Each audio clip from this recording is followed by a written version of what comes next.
All right, we are here in the studio with As the Sparrow. This is Catherine Conley, and I'm the music director here at Simmons College Radio, The Shark. And could you just go ahead and introduce yourselves? Yeah, I'm Crystal, and... Oh, sorry, you can introduce ourselves. yourself. I'm Mark from the band As the Sparrow. Yeah, I sing and play synth and whatever. Anything. Sometimes I, breathe on the record. It's good. And then, That's completely true. Yeah. And I sing and play guitar. Cool. And we don't have everybody here today, but this is a very pared down As the Sparrow that we have with us today. We call this the core essentials of the band. Yeah. How does the band feel about that, though? Oh, I think they know. No. So we're 2 out of 8. Yeah. Yeah, so quite a large band for quite a small room. Yeah. They could come, but we've had problems in the past. We'd have them all the way out in the hallway Yeah. and be like, maybe we'll hear you. We've been on college radio before, and this is internet radio, so this might not even matter. But we've been on UMass Lowell, where one of the members accidentally sweared, and we never let him talk again. Oh no! Was it Curtis? No, it was Dylan. Yeah, it was our bassist. Well, Dylan doesn't get a mic anymore. No, I think he knows it too because he was he was so embarrassed. Yeah, that's definitely embarrassing. I've definitely slipped a few times, but don't tell anybody. Yeah. So you guys have a pretty broad range of musicians and instruments. Can you guys talk a little bit about the sound that you guys usually produce? Yeah, I can take that one. Yeah. So it's kind of strange because we are shifting towards something else. We started with a very folk instrumentation. Yeah. We got her banjo on banjo right away. It's open tuning, a monkey could do it, but... Okay. Yeah. No. Banjo players around the world. Yeah. Well, no, they're the most self-hating group, I think. I see the most banjo jokes online. No, but we did that for a while. Banjo, acoustic guitar, fiddles, trumpet. And a lot lot of that survived. Oh, bouzouki. Bouzouki didn't make the cut. Oh, it's a double mandolin. Right, that's an Irish. Yeah. Yep, instrument, right? exactly. Cool. I think it's a Greek instrument, but he does play the Irish bouzouki. Or did, until one of our members... I called it a bazooka for the longest time. That's not his name. That's not his name or the instrument's name? The instrument's name. That's not the instrument's name. We don't call it that. So we got rid of that, and now we're shifting a little bit more towards synth sounds. I'm on electric guitar now instead of acoustic. We got an electric guitarist. Yeah, another electric guitarist. He's one of the 8 now. So yeah, it's shifting a little bit. We still have the folk in our hearts. Yeah. But it's not really in our songs anymore. You know. Yeah. Well, I'm glad you guys brought that up because I actually wanted to talk about that a little bit because you guys have been around for quite a while at this point, right? 5-6 years. Yeah, 2010 was our first formation of the band. Wow. Yeah. You were probably 2011 or a little bit after 2012. 12, I think.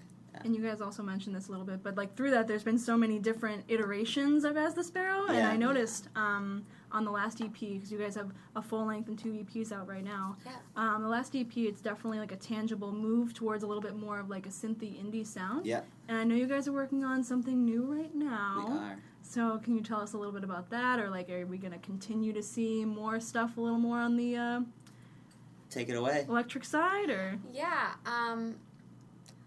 I don't know. I went through this phase where I just wrote 6 or 7 songs, and I just bought this synth, the Alesis Micron. It's super fun. But yeah, I don't know. I felt we kind of exhausted the folk thing. We all kind of just wanted to play rock. I feel do you know what I mean? Yeah. I started to question why were we doing it that way when the songs wanted to go another way? And I'll tell you exactly why. It's because that was those were the instruments we had. I had an acoustic from the start of playing guitar. I didn't ever mess around with pedals or electric sounds. I didn't understand tone. Yeah. And so just through learning about it, we got more excited about it and then adding it into the songs. Right. And we just wanted to get a little bit more rowdy because, the more we played, we liked being rowdy. Quiet and pretty was nice. But we had the most fun at like house shows and Right. and like dirty venues when we like went on like little mini tours. And we were like, we really want to get weird and like create a ruckus. Yeah. So that's like why we started shifting As the towards Sparrow, ruckus creator since 2017. Well, that could be a new band And also, name. no one knows how to turn down their volume in our band either, so Yeah. kind of have to play loud. Yeah, well, I mean, that's like your live sound, too, because I've seen you guys live a few times now, and there's always, like, that sort of, like, there's a real, like, excitement in the sound, and I mean, because you guys have also previously talked about, like, a swing influence, Yeah. and, like, you know, people are moving, people are, like, dancing, having a good time, and as for, like, the electric thing, you could even see that a little bit on the 2014 EP on Moneylender, where you have, like, a studio electric guitarist come in, too, so Yep. Yeah. that's cool. It's, like, nice to see that sort of, like, progression. Yeah, I probably will never let go of the swing thing because I'm kind of trying to keep up with Crystal in like the way she's like moving with songs, but I still love the sound of swing music and big horns. So there's always going to be a little bit of that no matter where we go. Mm-hmm. So I think that's going to kind of be like the gel that like ties one EP to the next one. Right. It still has that kind of theme going on where we can move a little bit in different directions with... I think it's more about, like, the excitement of the music, too. Like, I think, like, inherently rock is exciting, but, like, swing gets people, like, moving and dancing, and, like, we just want people to have a good time. Yeah. Like, yeah. So when you're juggling this many different kind of, like, sounds and influences even between band members, like, what's the process of somebody brings in a song and they say, this is the bare bones, like, what are we going to do with it? How do you guys kind of, like, work? Oh, we're still trying to Everything figure you that All one yell out. at each other I mean, for, 7 like, people, 3 too, weeks. like, yeah. We're trying to create, like, rules even, like, Like, this is the talking drumstick. Yeah. I think we honestly need it. Yeah. What's it called? A spirit stick? No. Yeah, you can take one of our pigs. You can have the talking, Yeah. talking piggy bank. Yeah.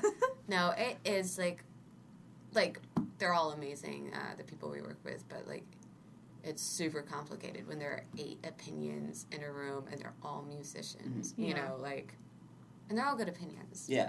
But I think what we found is, like, you kind of have to, like, figure things out, like, either by yourself as the songwriter or in, like, a small group, and then bring it to the band after.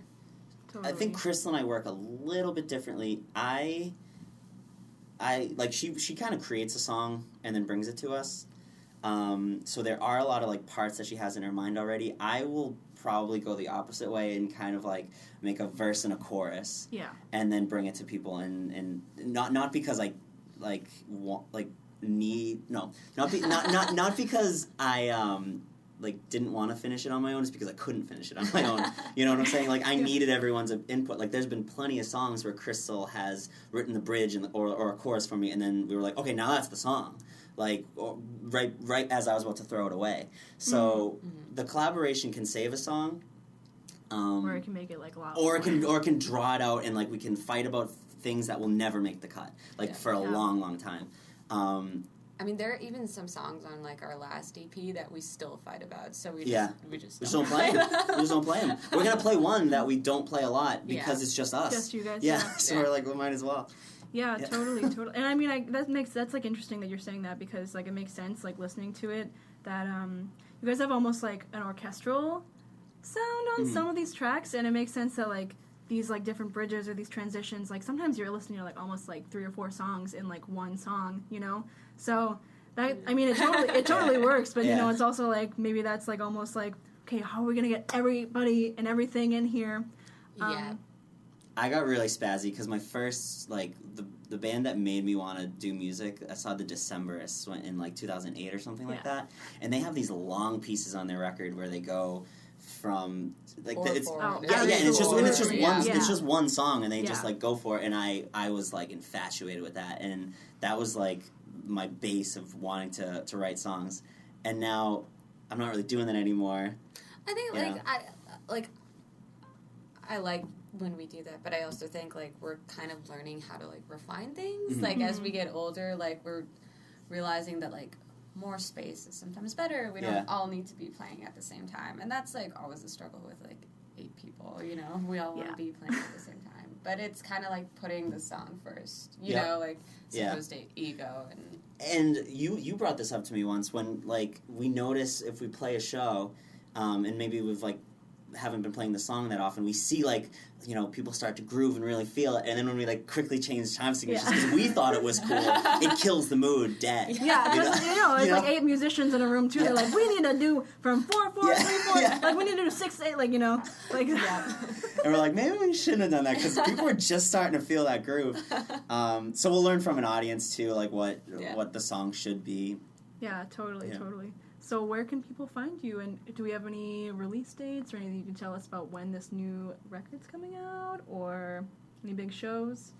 You know what? I wish we had something great to plug here. When does this drop? Porch Fest with San Lorenzo. Yeah, in May. You guys, Porch Fest in Davis Square. Yeah. Or no? Yeah. Around Somerville. It's like Somerville, and they just everybody Exactly. So we're gonna be doing Porch Fest. Everybody home's like, okay. Yeah, exactly. So if you I know what you're saying. So basically, that one, it's not really like you can't plug it. So if you're just walking around and you happen to hear us, like maybe stay. It's cool though. I mean, it's definitely like, I feel like it's still kind of up and coming, and people don't necessarily always plan to go, but I feel like more so people to kind of like walk into it. Yeah. Are they doing it like in Austin this year too? Like I think they did it in Austin. They did it in Austin last year, and I think they even did JP last year as well. Yeah, cool.